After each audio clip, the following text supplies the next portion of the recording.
Pemirsa, berita Kalimantan Selatan kembali berhadir menjumpai Anda. Bersama saya Naila Lutfiana, sejumlah berita dan informasi lainnya yang telah kami siapkan untuk Anda. Berikut berita utama hari ini.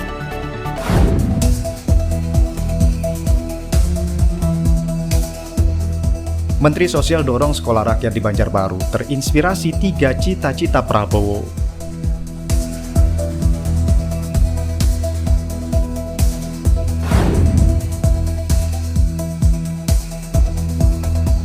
Haul Akbar Pangeran Syarif Hussein ke-217 di Lihung dipadati puluhan ribu jemaah. Arak-arakan Majelis Bahashim meriahkan acara.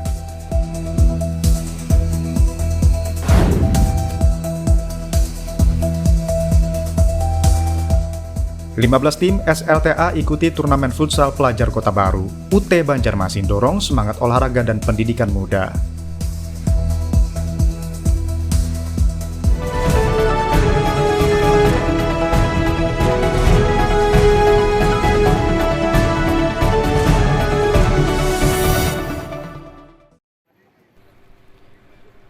Menteri Sosial Saifullah Yusuf berkunjung ke Banjarbaru, Kalimantan Selatan Senin siang. Kedatangannya untuk berdialog dengan calon siswa serta orang tua calon siswa sekolah rakyat, program unggulan Presiden Republik Indonesia Prabowo Subianto. Menteri Sosial menegaskan ada 3 cita-cita mulia Presiden Prabowo lewat program ini. Pertama, memuliakan wong cilik dengan fasilitas pendidikan terbaik. Kedua, menjangkau masyarakat paling bawah yang selama ini belum terlayani pendidikan layak. Dan ketiga, memungkinkan yang tidak mungkin menjadi mungkin di bidang pendidikan. Sekolah rakyat yang merupakan gagasan dari Presiden Prabowo. Tadi kita ketemu dengan profil keluarga-keluarga yang memang ini menjadi bagian dari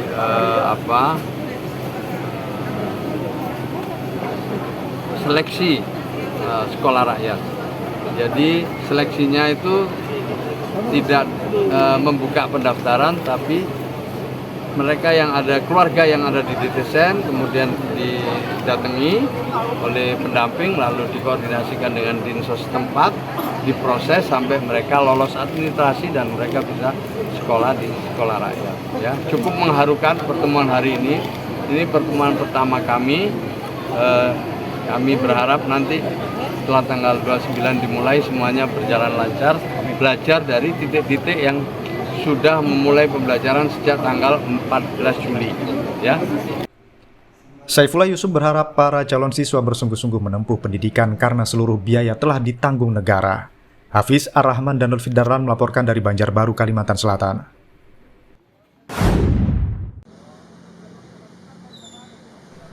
Memperingati hari jadi ke-499 Kota Banjarmasin sekaligus hari ulang tahun ke-80 TNI dan TNI Angkatan Laut, pemerintah Kota Banjarmasin bersama TNI dan Polri menggelar aksi bersih-bersih sungai di sepanjang Jalan Ahmad Yani dari kilometer 1 hingga kilometer 6. Wali Kota Banjarmasin Muhammad Yamin menyebut kegiatan ini sebagai langkah awal memperkuat kolaborasi lintas sektor, menjaga kebersihan sungai dan meningkatkan kesadaran masyarakat. Ia menekankan perlunya pengerukan sungai, perbaikan sanitasi, serta penyesuaian jembatan agar aliran air tidak terhambat. Yang pasti yang pertama hari ini adalah awal pertama kami ingin melaksanakan kegiatan bersih-bersih sungai di sepanjang Ayani dan dari PAL 1 sampai PAL 6 ya. Ini bersama dengan TNI Polri. Pertama adalah dalam rangka hari jadi Kota Banjarmasin dan hari TNI dan Angkatan Laut ya, dan TNI. Nah ini awal pertama berharap kita juga sekitaran wilayah sungai yang ada di depan Jalan Ayani ini bisa bersama-sama nanti ya. Namun saya lihat masih perhatikan bahwa ini masih belum maksimal kondisinya. Karena saya lihat sungai-sungai ini semuanya hampir dangkal ya. Jadi kita harus memang lebih maksimal lagi untuk pengerukan dan juga untuk mengangkat lumpur yang ada. Dan di sepanjang jalan saya lihat juga masih banyak yang kelihatannya situasi kondisinya itu tercemar. Nah ini semua kegiatan-kegiatan yang di pinggiran sungai ini memang harus memperhatikan terkait masalah pencemaran dan sanitasinya. Yang ini yang harus kita galakkan nanti ke depan seperti apa. Wali Kota juga mengajak warga dan pelaku usaha di sepanjang bantaran sungai untuk ikut serta aktif dalam menjaga lingkungan agar sungai tetap bersih dan sehat. Fudail dan Lutfi Darlan melaporkan dari Banjarmasin, Kalimantan Selatan.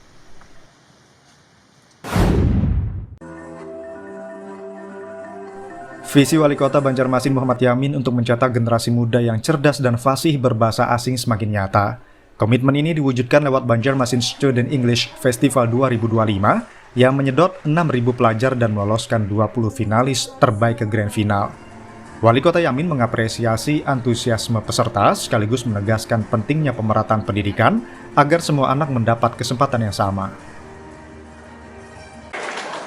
Kalau hal yang lain, seremoni bolehlah kita, tapi kalau untuk pembinaan dan membina anak-anak kita ini agar bisa tumbuh cerdas, tumbuh yang memiliki karakter dan yang sesuai dengan visi kami adalah menciptakan generasi penerus yang cerdas, yang berkarakter, yang memiliki akhlakul mulia dan taat kepada sesuai dengan kepercayaan masing-masing. Ini kita harapkan terus memberikan yang terbaik untuk mereka. Festival ini juga jadi implementasi nyata program prioritas pemerintah kota. Selain lomba, ajang ini mendorong kreativitas siswa dan guru agar pembelajaran bahasa Inggris lebih menarik dan interaktif. Fudail dan Lutfi Darlan melaporkan dari Banjarmasin, Kalimantan Selatan.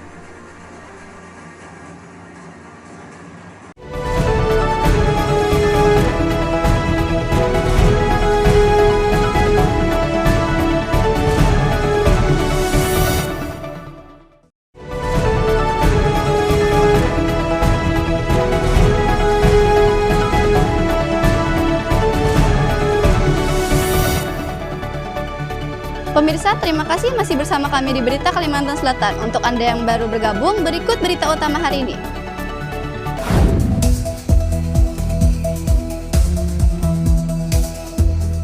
Menteri Sosial dorong sekolah rakyat di Banjarbaru terinspirasi 3 cita-cita Prabowo.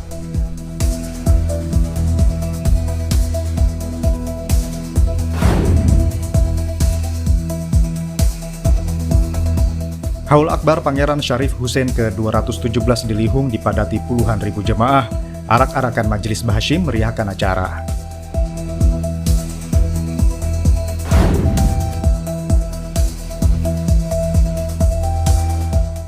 "15 tim SLTA ikuti turnamen futsal pelajar Kota Baru. UT Banjarmasin dorong semangat olahraga dan pendidikan muda."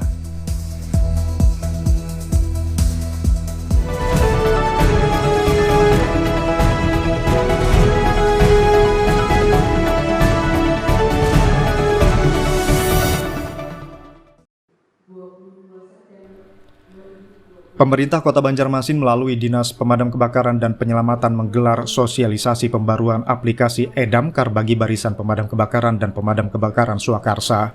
Kegiatan ini berlangsung 4 hari di salah satu hotel dan dibuka langsung Wakil Wali Kota Ananda. Ananda menegaskan pembaruan aplikasi e-Damkar adalah langkah konkret untuk memperkuat koordinasi, memastikan legalitas administrasi anggota hingga memberi perlindungan asuransi bagi relawan damkar. Dengan sistem yang terkelola baik, diharapkan respons pemadam lebih cepat dan tepat sasaran. Kepala Disdamkarmat Hendro menambahkan sejak diluncurkan tahun 2023, baru 288 unit BPK dan PMK yang terdaftar. Ia berharap pemutakhiran data ini membuat koordinasi makin kuat dan pelayanan kepada masyarakat semakin sigap. Keuntungannya pertama diasuransikan, kemudian kalau ada pelatihan-pelatihan dari pusat itu kan memang harusnya orang yang kami bina. Kemudian kami nanti di bulan Oktober ada pelatihan e-Damkar. Ada Damkar 1 itu harus wajib punya tuh. Nah itu 40 orang. Itu kalau tidak terdaftar di e-Damkar kami tidak akan menarik datanya. Kan datanya nyaman ditarik. Nah, jadi kami hanya menyampaikan ke ketuanya siapa yang diusulkan namanya sini tarik datanya gitu. Jadi kalau yang ada mendaftarkan nggak akan tahu kami. Kemudian asuransi itu kan dasarnya adalah di dalam binaan e-Damkar, binaan dinas pemadam kebakaran. Nah, kemudian tercantum dalam e-Damkar. Nah, jadi kalau yang asuransi contohnya yang meninggal kemarin kan si Nurdin dari BPK Berdikari lah, itu kami cari memang BPK-nya kan belum mendaftar. Nah, jadi asuransinya kan enggak. Nah itu, jadi itu keuntungannya. Fudail dan Lutfi Darlan melaporkan dari Banjarmasin, Kalimantan Selatan.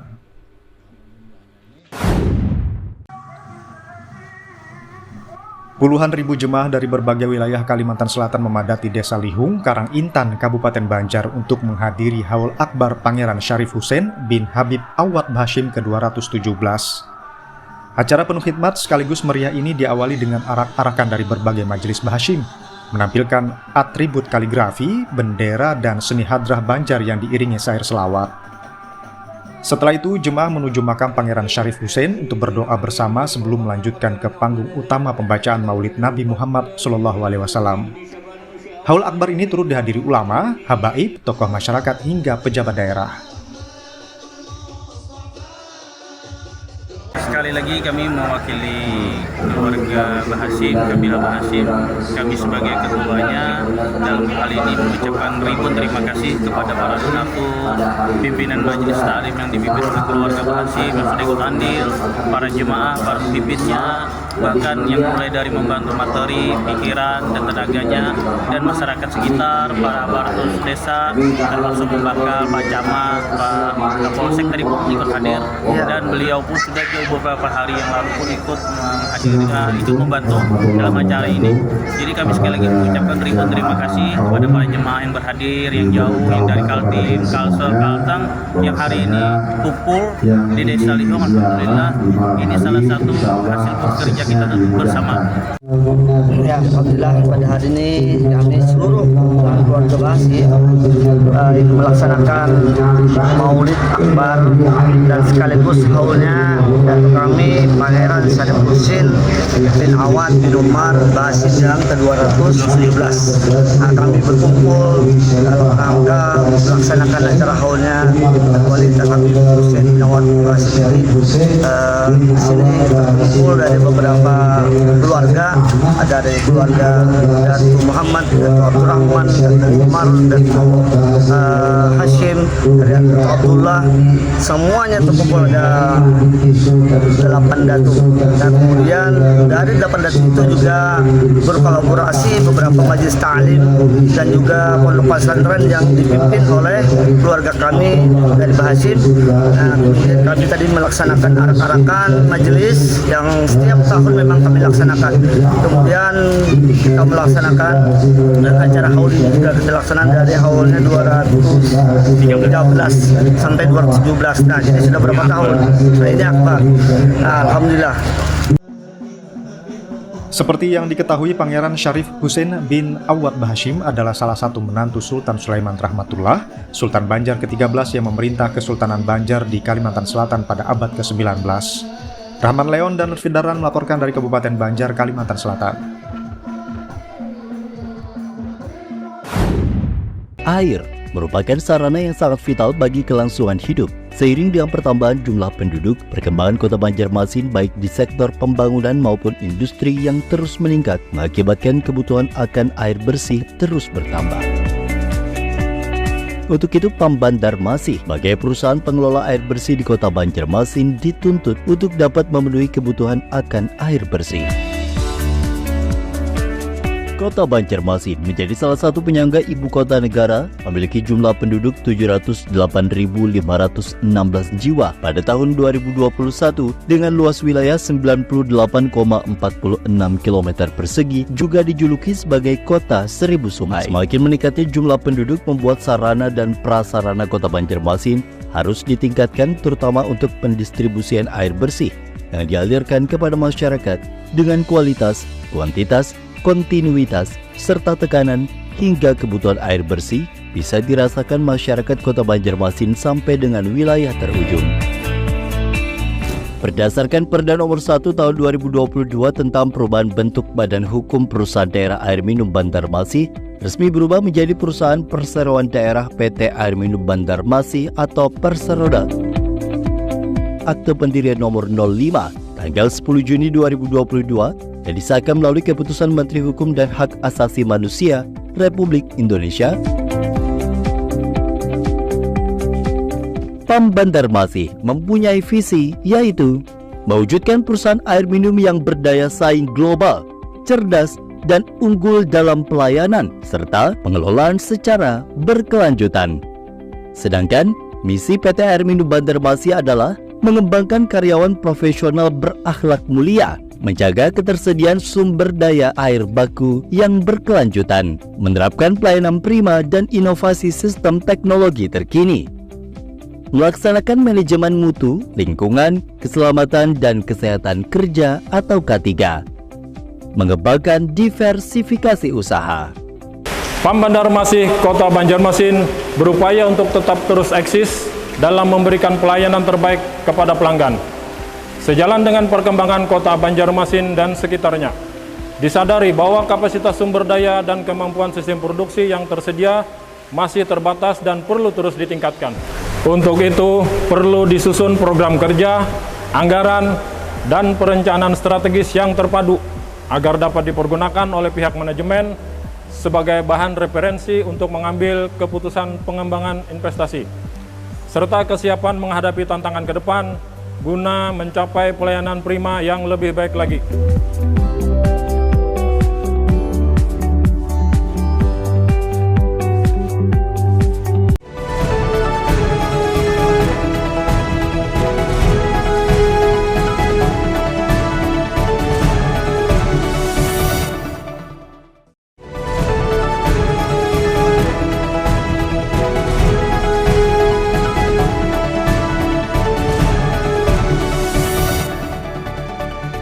Pemirsa, terima kasih masih bersama kami di Berita Kalimantan Selatan. Untuk Anda yang baru bergabung, berikut berita utama hari ini.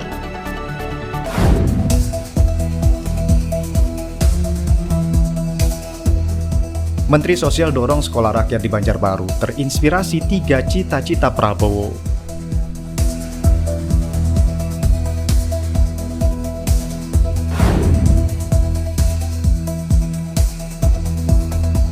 Haul Akbar Pangeran Syarif Hussein ke-217 di Lihung dipadati puluhan ribu jemaah. Arak-arakan Majelis Bahashim meriahkan acara.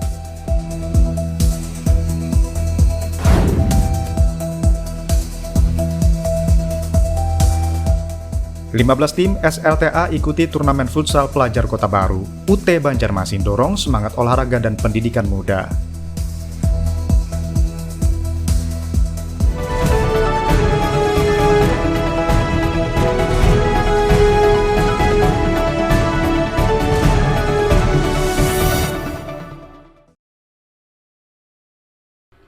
Sentra Universitas Terbuka Kota Baru Bamega bersama pemerintah Kabupaten Kota Baru, Kampus Merdeka Indonesia Jaya, dan SMK Negeri 2 Kota Baru menggelar turnamen futsal antar pelajar tingkat SLTA sederajat. Sebanyak 15 tim futsal berlaga sejak 20 hingga 21 September 2025. Direktur UT Banjarmasin Muhammad Triyono menegaskan turnamen ini menjadi wadah pembina mental sportivitas, jiwa kesatria, serta mempererat silaturahmi antar sekolah.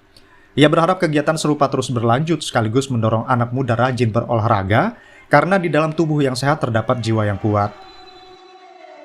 Dengan adanya acara futsal antar SMA sederajat ini, mereka lebih mengenal ada kepanjangan tangan dari Universitas Terbuka di Kota Baru, sehingga anak-anak muda itu tidak lagi jauh-jauh mengajar kepada wilayah karena berkuliah di Universitas Terbuka saat ini, dan saya semua prodi itu banyak sehingga memungkinkan mereka. Nah, harapan saya momen ini dimanfaatkan oleh generasi muda dan juga tentu pemerintah daerah untuk membina mental, profesionalisme dalam berolahraga ya, tentu saja juga membangun jiwa kesatria, membangun jiwa silaturahmi antar sekolah ya, dan juga tentu menghasilkan prestasi-prestasi yang diharapkan, dan harapan saya juga mampu membangun olahraga di Kota Banjarbaru. Kota Baru. Bagi institusi pemerintah, mungkin saya sangat berharap bisa berkolaborasi untuk mendorong anak-anak muda rajin berolahraga, karena di dalam badan yang sehat terdapat jiwa yang sehat. Triyono juga menambahkan Universitas Terbuka sebagai perguruan tinggi negeri berbasis cyber siap mendukung pengembangan olahraga sekaligus membuka akses pendidikan tinggi bagi masyarakat di Kota Baru dan sekitarnya. Ardian Syah dan Lutfi Darlan melaporkan dari Kabupaten Kota Baru, Kalimantan Selatan.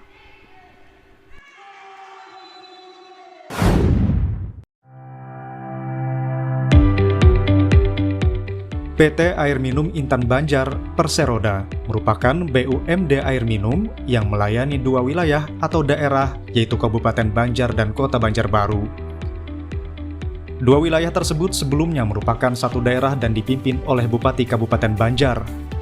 Akan tetapi sejak tahun 1999 terjadi pemekaran wilayah yang menjadikan Kota Banjarbaru berdiri sendiri di bawah kepemimpinan Wali Kota Kota Banjarbaru.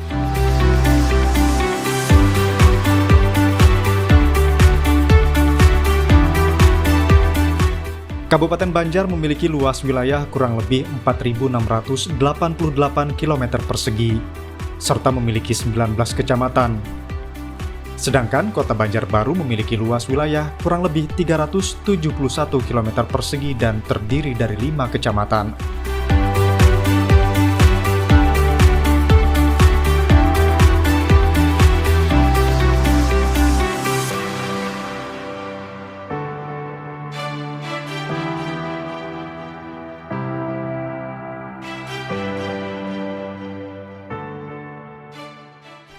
PT Air Minum Intan Banjar Perseroda memiliki visi dan misi.